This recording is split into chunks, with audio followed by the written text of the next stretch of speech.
নির্বাচন দিতে চান না ডক্টর ইউনূস। ডিসেম্বরে না হলে আর ভোট হবে না শঙ্কা আব্বাসের। শুধু বিএনপি নয়, যুগপৎ আন্দোলনে থাকা সব দলই ইলেকশনের পক্ষে বলছেন সালাউদ্দিন। নির্বাচনকে টালবাহানা করে পিছানোর চেষ্টা করবেন না। আমরা খুব ভালো জানি ডিসেম্বর নির্বাচন না হলে এই বাংলাদেশের কখন নির্বাচন হবে না। এই বাংলাদেশ প্রধানত হবে বিদেশি প্রভুদের হাতে। সমগ্র জাতি একটি সুষ্ঠু, সুন্দর, নিরপেক্ষ নির্বাচনের জন্য অপেক্ষমান। জাতীয়তাবাদী সমমনা দল 12 দল পক্ষ থেকে সবাই ডিসেম্বরের মধ্যে নির্বাচন অনুষ্ঠানের জন্য দাবি জানিয়েছেন। প্রধান উপদেষ্টার সঙ্গে রাজনীতিকদের বৈঠকের পরও কাটেনি আস্থার সংকট, মত বিশ্লেষকদের। সমস্যা সমাধান না হয়ে থাকে আরো বৈঠক হোক, আরো আলোচনা হোক। সরকারের উচিত তার অবস্থানটা পরিষ্কার করা। বৃহত্তর রাজনৈতিক স্টেক হোল্ডারদের মধ্যে যে ঐক্য, সেই ঐক্য কিন্তু আমরা এখনো দেখছি না। দেখছিলেন প্রধান শিরোনাম। রাত 11টার সময় সঙ্গে আছি আমি আমিরুল ইসলাম আলিফ। এবার অন্যান্য শীর্ষ সংবাদ। বাংলাদেশকে $100 কোটি সহায়তা দেবে জাপান। 6টি সমঝোতা ও চুক্তি সই। ব্যাংক ও কোষাগার খালি হয়ে গেছে শেখ হাসিনা সরকার। টোকিওতে মত বিনিময়ে প্রধান উপদেষ্টা। রাজধানীবাসীর পিছু ছাড়ছে না জলজটের দুর্ভোগ। বৃষ্টি হলেই সড়কে জমে হাঁটু পানি। নদ নদীর পানি বেড়ে প্লাবিত নিম্নাঞ্চল। চট্টগ্রামে বিশেষ পরিকল্পনার সুফল। জমে ওঠার অপেক্ষায় কোরবানির পশু বেচাকেনা। বৈরী আবহাওয়া উপেক্ষা করেই হাটে বাড়ছে ক্রেতার সমাগম। মাঝারি ও ছোট আকারের গরুর চাহিদাই বেশি, দাম নিয়ে মিশ্র প্রতিক্রিয়া। কেন্দ্রীয় বর্জ্য শোধনাগারে আটকা চামড়া রফতানির ভবিষ্যৎ। পুরোপুরি চালু না হওয়ায় মিলছে না আন্তর্জাতিক সনদ। বাজেটে কর সুবিধা চান ট্যানারি মালিকরা। কাল থেকে শুরু হচ্ছে ঈদ যাত্রা। মহাসড়কে বাড়ছে যাত্রী ও পশুবাহী গাড়ির চাপ। এলেঙ্গা থেকে যমুনা সেতু পর্যন্ত উন্নয়ন কাজ চলায় যানজটের শঙ্কা।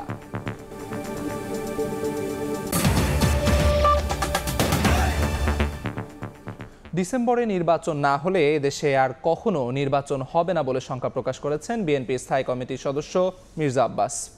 ডক্টর মোহাম্মদ ইউনূস নির্বাচন চান না এমন অভিযোগ করে তিনি বলেন, বিদেশে বসে বিএনপিকে নিয়ে বদনাম করছেন প্রধান উপদেষ্টা। আরেক নেতা সালাউদ্দিন আহমেদ বলেন, শুধু বিএনপি নয়, যুগপৎ আন্দোলনে থাকা সব দল ডিসেম্বরের মধ্যে নির্বাচন চায়।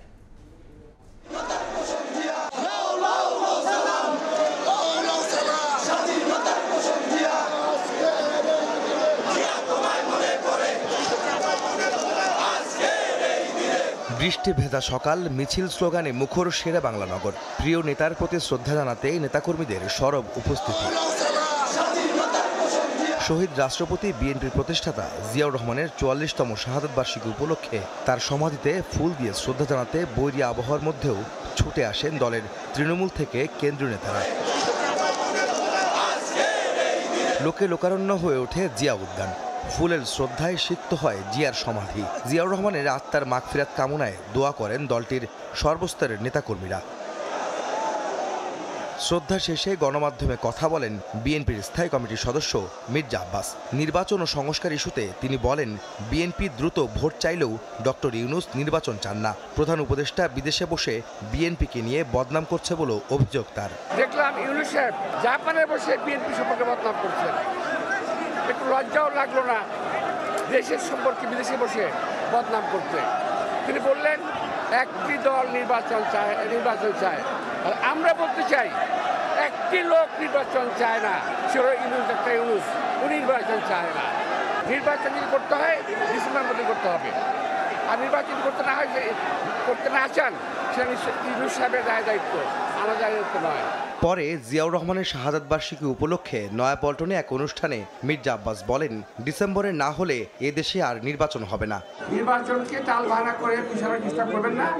আমরা খুব ভালো জানি ডিসেম্বর নির্বাচন না হলে এই বাংলাদেশের কখন নির্বাচন হবে না। এই বাংলাদেশ প্রধানত হবে বিদেশি প্রভুদের হাতে। এদিকে দিবসটি উপলক্ষে রাজধানীর খামারবাড়ি এলাকায় দুস্থদের মাঝে বস্ত্র বিতরণ করেন বিএনপি নেতা সালাউদ্দিন আহমদ।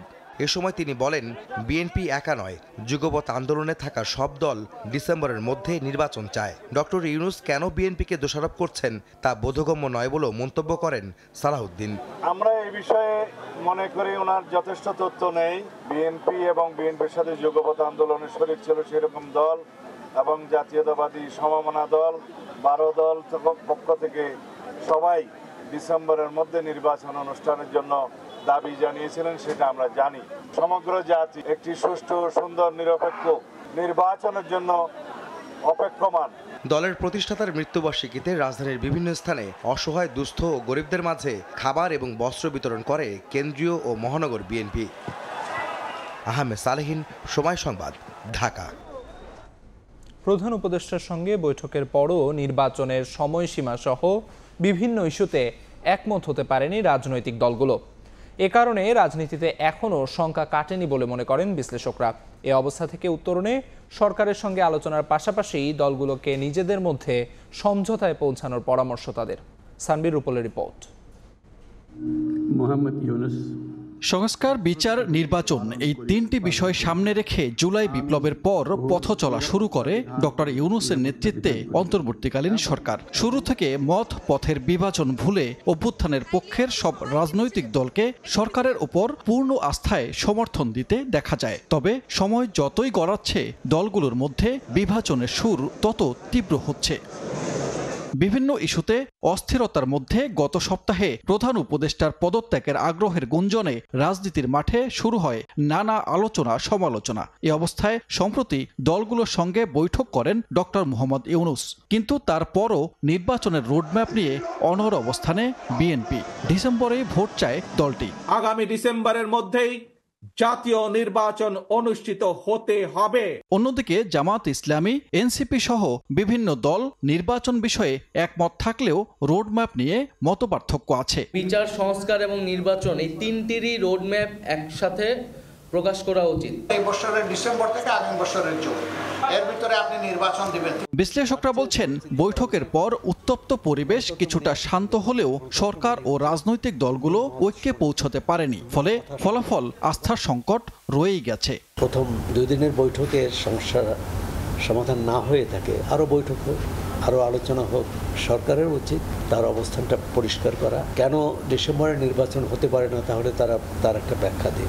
এই সংলাপের মধ্য দিয়ে ইউনূস খানিকটা তার ক্ষমতার স্থিতাবস্থাকে সে ধরে রাখতে সক্ষম হয়েছে। কিন্তু যেটা হলো যে বৃহত্তর রাজনৈতিক স্টেক হোল্ডারদের মধ্যে যে ঐক্য, সেই ঐক্য কিন্তু আমরা এখনো দেখছি না। বিশ্লেষকদের মতে শুধু সরকার নয়, দলগুলোর পরস্পরের মধ্যেও সমঝোতা জরুরি। তা না হলে সংকট আরও বাড়ার শঙ্কা তাদের। ঐক্যটা যদি সঠিকভাবে না হয় তাহলে তো সামনের দিনগুলোতে একটা খারাপ অবস্থা তৈরি হতে পারে। কোনো রাজনৈতিক পক্ষ যদি বলে যে আমরা নির্বাচনে যাব না, কারণ এই নির্বাচনে আমাদের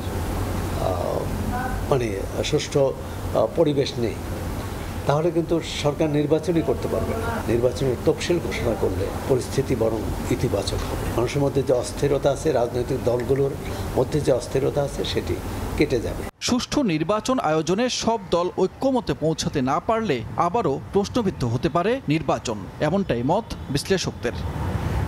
সানবির রুপল, সময় সংবাদ, ঢাকা। টোকিওতে প্রধান উপদেষ্টা ডক্টর মোহাম্মদ ইউনূস ও জাপানের প্রধানমন্ত্রী শিগেরু ইশিবা বৈঠকে 6টি সমঝোতা স্মারক ও চুক্তি সই হয়েছে। সহায়তা হিসেবে বাংলাদেশকে $100 কোটি দেবে জাপান। এছাড়া রোহিঙ্গা সংকট নিরসন সহ বিভিন্ন বিষয়ে টোকিও ঢাকার পাশে থাকবে বলে ব্রিফিংয়ে জানিয়েছেন প্রধান উপদেষ্টার উপপ্রেস সচিব। জাপান সফরের 3য় দিনে স্থানীয় সময় শুক্রবার বেলা 11টার দিকে দেশটির প্রধানমন্ত্রীর কার্যালয়ে যান প্রধান উপদেষ্টা ডক্টর মোহাম্মদ ইউনূস। এ সময় তাকে স্বাগত জানান জাপানের প্রধানমন্ত্রী শিগেরু ইশিবা। পরে লাল গালিচা সংবর্ধনার পাশাপাশি দেয়া হয় গার্ড অফ অনার। রাষ্ট্রীয় সৌজন্যতা শেষে দ্বিপাক্ষিক বৈঠকে বসেন ডক্টর ইউনূস ও ইশিবা। এতে দুই দেশের মধ্যে 6টি সমঝোতা স্মারক ও চুক্তি স্বাক্ষর হয়। চুক্তি অনুযায়ী বাংলাদেশকে বাজেট সহায়তা হিসেবে $100 কোটি ঋণ ও অনুদান সহায়তা দেবে জাপান। বৈঠকে বাংলাদেশ বিনিয়োগ উন্নয়ন কর্তৃপক্ষের ওয়ান স্টপ সার্ভিস চালু, প্রিপেড গ্যাস মিটার স্থাপন, ব্যাটারি চালিত সাইকেল তৈরির কারখানা স্থাপন, বিদ্যুৎ খাত, তথ্য নিরাপত্তার পাইলট প্রকল্পের সমঝোতা স্মারকও চুক্তি হয়। নেভিকে 5টা পেট্রোল বোট দিচ্ছে, 6টা এমওইউ হয়েছে। একটা হচ্ছে যে খুবই ইম্পর্টেন্ট সাইকেল, এটা হচ্ছে ইলেকট্রিক সাইকেল তৈরি করার জন্য একটা ফ্যাক্টরি স্থাপন করা হচ্ছে। রোহিঙ্গা সংকট নিরসন সহ বিভিন্ন বিষয়ে বাংলাদেশের পাশে থাকার কথা জানিয়েছেন জাপানের প্রধানমন্ত্রী শিগেরু ইশিবা। দীর্ঘদিনের উন্নয়ন সহযোগী পরীক্ষিত বন্ধু জাপান আগামী দিনে বাংলাদেশের অর্থনৈতিক পুনর্গঠনেও সহায়তা অব্যাহত রাখবে বলে প্রত্যাশা প্রবাসীদের। নাজমুস সালেহী, সময় সংবাদ, টোকিও, জাপান। দেশের ব্যাংক ও কোষাগার খালি করে গেছে হাসিনা সরকার।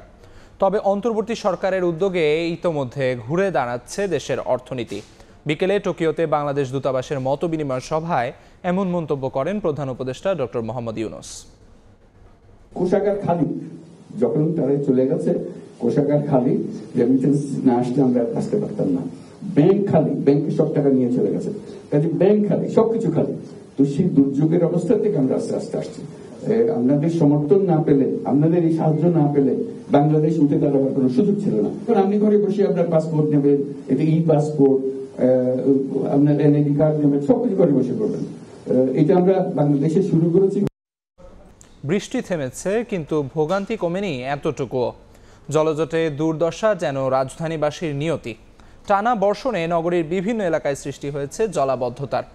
ঘণ্টার পর ঘণ্টা সড়কে আটকে চরম দুর্ভোগে নগরবাসী। সমস্যা সমাধানে কার্যকর উদ্যোগ না থাকায় ক্ষুব্ধ তারা। ব্যবধান শুধুই সময়ের। ক্যালেন্ডারের পাতায় বদলেছে মাস, তবে খুব বেশি বদলায়নি নগরীর জলাবদ্ধতার চিত্র। বৃহস্পতিবার দিনভর বৃষ্টি, শুক্রবার ভারী বর্ষণ না হলেও বৃষ্টি হয়েছে গুড়ি গুড়ি। এতেই নিউ মার্কেট সহ বেশ কয়েকটি এলাকায় সৃষ্টি হয় জলাবদ্ধতা। বিপাকে পড়েন নগরবাসী। ভিজে যাচ্ছি, এমন সময় আছে হোন্ডা নিয়ে পড়ে যাচ্ছি, রাস্তা দিয়ে হাঁটার মতো অবস্থা থাকে না। মূল সড়ক ছাড়াও রাজধানীর নিচু এলাকাগুলোয়ও পোহাতে হচ্ছে জলজট ভোগান্তি। ড্রেনের পানি উপচে ঢুকেছে বসত ভিটায়। বৃষ্টি আসলে এই অবস্থা হয়। ময়লা পানি আর ভিতরে টাঙ্কির ভিতরে পানি খাওয়া যায় না। নগরবাসীর অভিযোগ, জলাবদ্ধতা নিরসনে গাল ভরা বুলিতে আটকে আছেন দায়িত্বপ্রাপ্তরা। এই খালটা খনন তো হয় না, ওইদিকে খাল অনেক চিপা, যার জন্য পানি যাইতে পারে না। খালটা প্রতি বছরই আমরা শুনি যে বরাদ্দ আসে, খনন হবে, আসলে খনন হয় না। একটু বৃষ্টি হলেই তলিয়ে যায় রাজধানীর বিভিন্ন এলাকা। নগরবাসী বলছেন দায়িত্বশীলদের দায়িত্বে অবহেলাই এর একমাত্র কারণ। এদিকে বৃষ্টি কমানিয়েও নেই সুখবর। সাগরে যে গভীর নিম্নচাপটি ছিল সেটা নিম্নচাপ আকারে বর্তমানে আছে এবং এটার প্রভাবে সারা দেশে এখনো বৃষ্টিপাত হচ্ছে। 2 তারিখ থেকে আমরা মোটামুটি একটা ফেয়ার ওয়েদার পেতে পারি। গত 24 ঘন্টায় ঢাকায় বৃষ্টিপাত রেকর্ড করা হয়েছে 196 মিলিমিটার। ধ্রুব ব্যানার্জি, সময় সংবাদ, ঢাকা। উন্নয়ন কাজ চলছে ঢাকা টাঙ্গাইল যমুনা সেতু মহাসড়কের। ঈদুল আজহায় ঘরমুখী মানুষের পাশাপাশি বাড়বে গবাদি পশুবাহী গাড়ির চাপ। এতে এলেঙ্গা থেকে যমুনা সেতু পর্যন্ত যানজটের আশঙ্কা করছেন যাত্রী ও পরিবহন সংশ্লিষ্টরা। ঢাকা টাঙ্গাইল যমুনা সেতু মহাসড়কের 4 লেনে যানজটমুক্ত যান চলাচল। চন্দ্রা থেকে এলেঙ্গা পর্যন্ত 4 লেন প্রকল্পের সুবিধা পাওয়ায় কোনো ভোগান্তিতে পড়তে হয় না চালক ও যাত্রীদের। তবে এলেঙ্গা থেকে যমুনা সেতু পর্যন্ত সাসেক 2 প্রকল্পের উন্নয়ন কাজ চলমান থাকায় স্বাভাবিক গতিতে চলাচল করতে পারছে না যানবাহন। ঈদুল আজহায় ঘরমুখ মানুষের পাশাপাশি বাড়বে গবাদি পশুবাহী গাড়ির চাপ। ঈদকে সামনে রেখে আরো মাঝে মাঝে কিছু কিছু জায়গায় চেকপোস্ট বসানো উচিত। কিছু কিছু জায়গায় রোডের কাজ হচ্ছে, সেগুলো বন্ধ করে দিলে আমরা আশা করবো যে রোডের কোনো যানজট থাকবে না। তবে ঈদযাত্রায় মহাসড়কটি যানজট মুক্ত রাখতে প্রয়োজনীয় ব্যবস্থা নেওয়ার আশ্বাস প্রকল্প ব্যবস্থাপক ও ট্রাফিক পুলিশের। পর্যাপ্ত পুলিশি ব্যবস্থা নেওয়া আছে। আমরা ট্রাফিকের পক্ষ থেকে আমরা যারা কাজ করছি তারা অত্যন্ত এই বিষয়টাকে গত ঈদেও আপনারা সেটা প্রমাণ পেয়েছেন যে আমরা খুব অ্যাক্টিভলি কাজ করে থাকি। তো এবারও তার ব্যত্যয় হবে না। স্বাভাবিক সময়ে এই মহাসড়কে উত্তরবঙ্গ সহ 24 জেলায় 10 থেকে 15 হাজার যানবাহন চলাচল করে। তবে ঈদযাত্রায় তা বেড়ে দ্বিগুণ হয়ে যায়। ক্রেতা বিক্রেতাদের হাঁক ডাকে সরগরম কোরবানির পশুর হাট। এবারও বড় গরুর চেয়ে মাঝারি ও ছোট গরুর চাহিদা বেশি। দাম নিয়ে রয়েছে মিশ্র প্রতিক্রিয়া। হাটে হাটে বাড়ছে ভিড়, গাড়িতে করে গরু নিয়ে হাজির ব্যাপারীরা। বৈরী আবহাওয়াও বাদ সাধতে পারেনি বেচাকেনাই। রাজশাহীর ঐতিহ্যবাহী পশুর হাট তাহেরপুর। শুক্রবার সকালের পর থেকে বৃষ্টি না হওয়ায় জুম্মার নামাজ শেষে ভিড় বাড়ে ক্রেতা বিক্রেতাদের। এবার ছোট এবং মাঝারি গরুর চাহিদা সবচেয়ে বেশি। 1,85,000 চাচ্ছি, কিন্তু এখন যে দাম বলছে 1,60,000 পর্যন্ত দাম হয়েছে, কিন্তু আমার মতন হয়নি, লাভ হয়নি এখনো। খোলভুসির যা দাম তবিল জমবে না। নওগাঁর চৌবাড়িয়া হাটে মাঝারি জাতের গরু সবচেয়ে বেশি। হাটে দূরের ব্যাপারীর উপস্থিতি কম থাকায় মিলছে না কাঙ্ক্ষিত দর। টাঙ্গাইলে দাম নিয়ে মিশ্র প্রতিক্রিয়া জানান ক্রেতারা। গরুর দাম বেশি যায়, আবার বেচা কিনেও নাই। যেটা খরচা হয়েছে সে খরচা আইতেছে না। এদিকে মেহেরপুরে গরুর আমদানি বেশি হলেও ক্রেতা না থাকায় দাম কম দাবি বিক্রেতাদের। বৈরী আবহাওয়ার প্রভাব পড়েছে মানিকগঞ্জের যমুনা পাড়ের আরিচা গরুর হাটে। খাদিজা স্বপ্না, সময় সংবাদ। রাত 11টার সময় আরও থাকছে। নাইজেরিয়ায় ভয়াবহ বন্যায় নিহতের সংখ্যা বেড়ে 110। এখনও নিখোঁজ বহু মানুষ, গ্রামের পর গ্রাম প্লাবিত। ধসে পড়েছে বহু বাড়িঘর, স্রোতে ভেসে গেছে অনেক স্থাপনা। ওয়ার্ল্ড ক্লাস টেকনোলজি দ্বারা তৈরি এক্সপার্ট ওয়াটার পাম্প, পানির সমস্যায় এক্সপার্ট সমাধান। এবার বাণিজ্যের সংবাদ।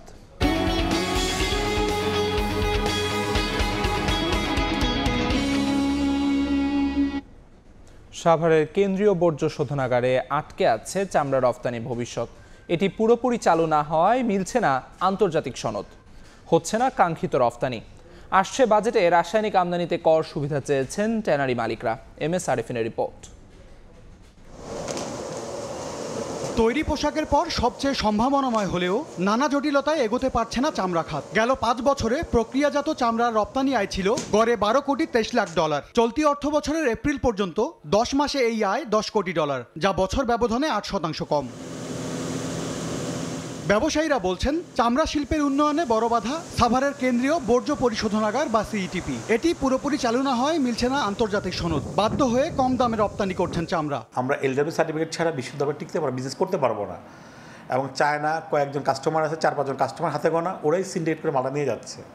প্রতি বছর লস দিতে দিতে আমার দেওয়ালে পেট হয়ে গেছে। CETPর সবগুলো মেশিন সচল হয়েছে উল্লেখ করে কর্তৃপক্ষ জানায় EUর তত্ত্বাবধানে বর্জ্য ব্যবস্থাপনার একটি রোডম্যাপ দ্রুত পাওয়া যাবে, সহজে মিলবে LWG সনদ। তবে সংকট নিরসনে বেসরকারি অংশীদারিত্বের পরামর্শ বিশ্লেষকদের। স্লাস ম্যানেজমেন্ট সিস্টেম আগের চেয়ে অনেক উন্নতি হয়েছে।